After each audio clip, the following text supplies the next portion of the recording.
Good morning and welcome to Urban Nature Store. What an amazing place if you like birds, if you are into birding, if you are into anything to do with our furry, feathery friends. Exactly. Hi, Paul. Good morning. How are you? I'm wonderful. Thank you so much for having us. Oh, thank you for coming. We're excited to see you. I understand you're going to be teaching me a lot of things today. Yep, and we'll be just sort of touching on a few things for how to start birding, and that for beginners. Yeah. We actually have stuff for everyone from right beginners, kids starting out birding, Cute, right up to very experienced birders that are looking for very expensive binoculars and love to hike and are doing their lifelong quest to see every bird that they can. Awesome. Okay, well, let's start off with birding and selecting kind of the right feeder, because I'm kind of a beginner. I don't necessarily want to head out there to find them. I want them to come to me. Yes, yeah, and this is a great time to do that in the wintertime when they're looking for food sources and things like that. Okay. Basic tube feeders are a great selection, and one of the things I actually encourage people to look at is that it's a place where the bird actually reaches in to get the seed, so it doesn't fall out on the ground and things like that. Oh, that makes sense. And the curved perch on this is specifically designed for cardinals. Oh. Because a cardinal actually has to forward feed. So you've got your little cardinal there, and That's fun. people remember that sound. He's very distinct. Yeah. And always out in pairs. But they're a forward bird. They can't twist like chickadees and finches and things like that. So they have to land forward and feed. That's why a feeder like this actually has the That's cool. curved perch, and that's actually designed specifically for a cardinal. Oh, that's really And this is cool. actually a squirrel-proof one, because people do often have squirrel problems when they feed. Oh my goodness, yes, do we ever. And this is actually weight-based, so actually when the squirrel gets on it, it closes. Smart. And when the birds get on it, they can feed away. The spring is actually inside, so it's protected. Oh, and that's it's so a great cool. manufacturer. They actually come with a lifetime warranty. So even if the squirrel beats it up or chews it up a little bit, If they do get it. and they've got that.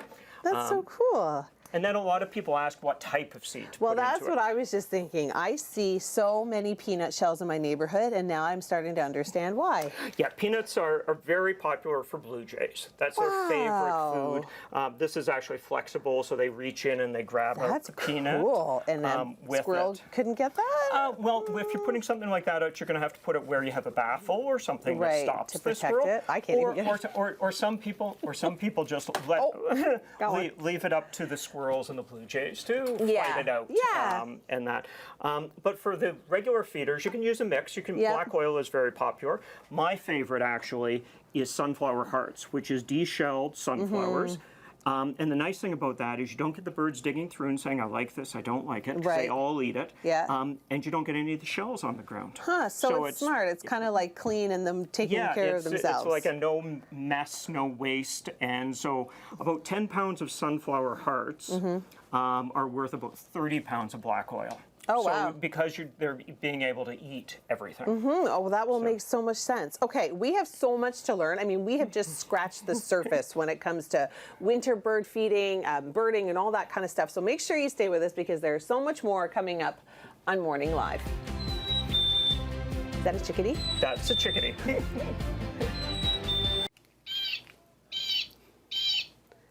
The blue jay. Blue jay is a great bird. He loves peanuts, but we actually get more blue jays here in the wintertime than we do in the summer. Really? Because they migrate from further north down to the lake area here. Interesting. Yeah, so we actually, in the wintertime, get a lot more birds that we don't get at the rest of the time of the year. Really? Because they migrate here. We think of birds migrating to Florida. Are they not out of here by the winter? No, like you get the snow bunting and you get the red pole and different things birds that are more Arctic birds or northern Canada birds. I guess, and they come here because it's warmer. It's come here and it's warmer. That's fun. But there's nothing better in the winter than looking out your back window, snow everywhere, and see two bright red cardinals sitting in the tree. Or a blue jay. Or blue jay. Yeah, because you can really see them. Well, and you'll always hear the blue jay coming too. He's a loud bird. Okay, so what do we we have set up here? This is more for winter, right? Yeah, so in the wintertime, one of the things that's really helpful is putting out a heated bird bath. Smart. Or something, just to get water for them. This is actually a heated bird bath. It just warms the water up to to about 1 cool. degree, keeps it from freezing, so it's Yeah. available. Water is very important for the birds because it's harder for them to find in the wintertime. And so there are different styles, this, and then this is one you can actually put into your own bird bath. It's a heated stone. Oh, smart. And just is a nice way of keeping it. But it doesn't heat the water, it just makes sure it doesn't freeze it. Right. So you're not using a ton of Yeah, electricity. exactly. And they're temperature controlled, so they just cycle on. And if you put it out in the sun area, you're never going to have it even turn on during the day. Yeah, so, that's good. Other things you can do to help birds in the winter is give them really rich fatty foods. Okay. As I mentioned, sunflower hearts is really popular. Another one is actually suet nuggets. You can just mix that right in with your bird seed. It's just actually extra fatty, and that energy for them gives them that extra ability to withstand the cold and that. Particular if it's freezing rain, that's the most harmful time for birds. Of course. Because it actually closes some of their feeder ports areas. You can't get in. Yeah, and so you want to always check to make sure that the feeder is still functioning in the winter, that it's closed off. Maybe put a dome over top of it. Oh, that's smart. So that the snow doesn't build up on it. But their natural food sources are often covered off with it or that. Yeah. So other things you can do to help the birds is actually put out a roosting pocket for them. What's a roosting pocket? The roosting pocket is similar to a house, except the hole is at the bottom, and it actually has perches inside. Oh, they can just hang out in there. Yeah, and this is what our line of Canadian-made, so it's all locally made houses and that. But what you'll get is like 3 or 4 chickadees all hanging out together in there, keeping each other company. Warm.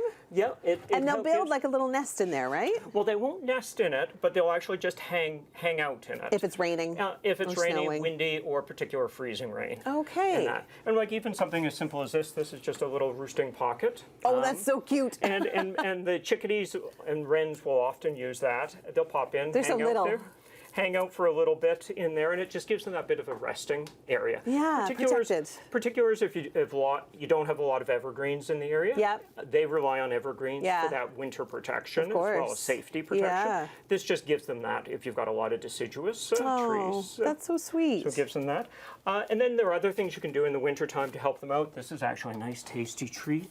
Mealworms. Gives them that extra protein, gives them a bit of variety, but a lot of insect-eating birds like woodpeckers love them, go crazy over in the spring.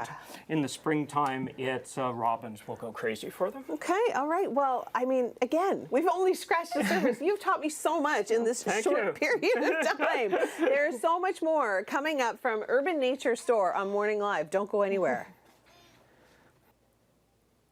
Wow. These work really, really well, Paul. Like, really, really well. Yeah, and the great thing about binoculars is anyone can use them, whether it's a child, an adult, or that. Whoa. Yeah. One of the things I tell people when they're actually picking a pair of binoculars is the weight and the feel of them is the most important.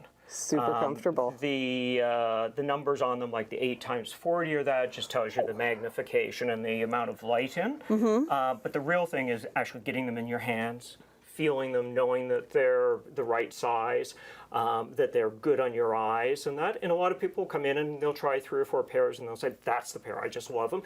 Even though they're all 8x42s, they're all the same optics. They're so good. Like, I can see everything. Yeah. And a lot of people think of binoculars, good binoculars, as expensive. Some pairs can be very expensive, but a lot of pairs, like you can start off with the Bantam here for about $80. Wow. And let's have a look. And the that would help. Oh. Yeah. I don't see much difference. Yeah. Well, people, as they use them more often, will get more familiar with the differences in them between the different styles. Yeah. But this is a pair that is great. It was brought out originally for kids or youth, but where we've actually found it really popular is with ladies that want to do hiking. Smart. Because it's light, it's easy to carry.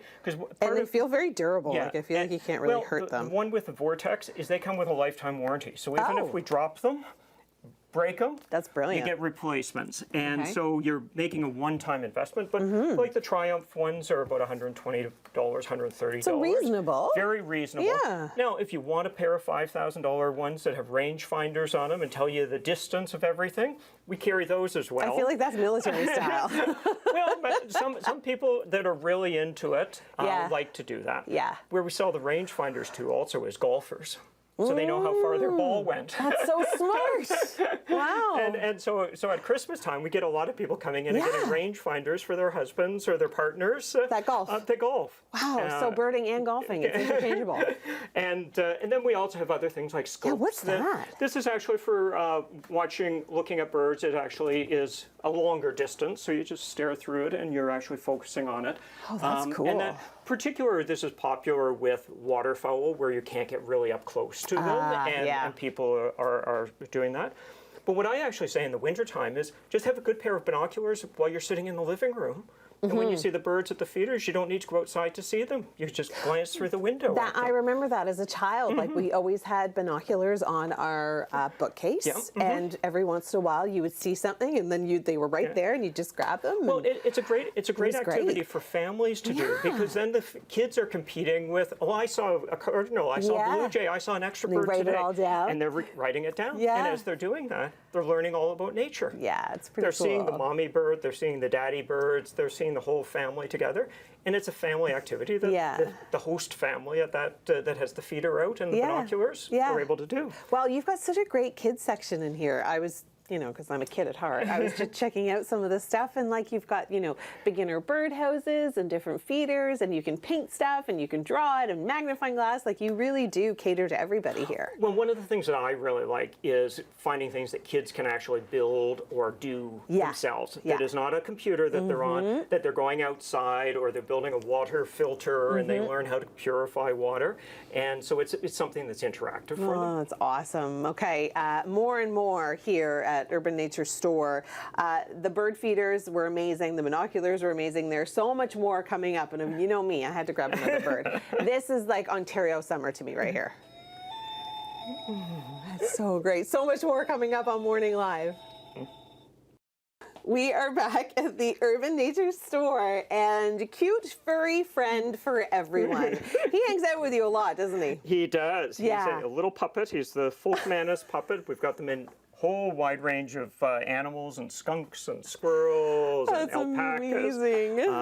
But it's one of the things we try to do at the store is focus on things that kids can interact with. Yeah, of course. That they get involved with. It's not just sitting on a computer, but that they learn how to maneuver a puppet. They can learn how to build a clean water science kit. Smart. So that they actually can take dirty water, build something, and then clean it. And so a lot of the things are things that kids are learning. And we have a theory that toys that teach are what are great for families. Of course. And so there are lots of different activities that kids can do. The build a birdhouse that I think you mentioned earlier. Yeah, that's amazing. That's super cool. But there are lots of other things. Puzzles. Puzzle.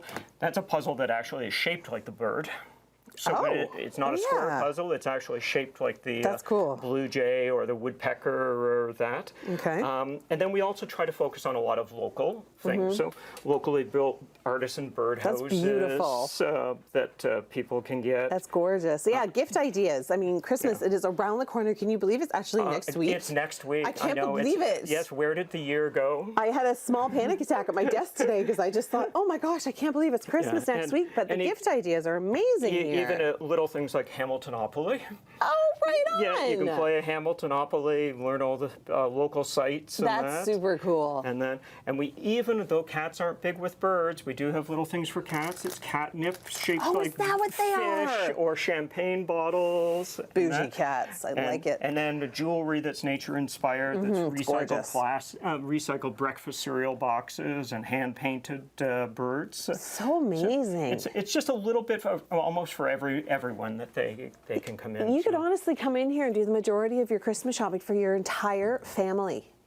And get a lot of local things too. Yeah, which we love. Yes, and things that are handmade, a lot of artisan handmade things. Yeah. And then you can also get to play with the toys while you're here. It's fun. Cameraman Mike and I have had a lot of fun while we've been in here preparing for these segments. Squeezing the birds to sing, or I've been having a great time. Putting our That's such like a sign of spring right there. Yeah. And we're far away from spring. It's not even winter yet, but we're getting there. Yeah. Well, thank you so much. Oh, my pleasure. For having us. This has been such a joy.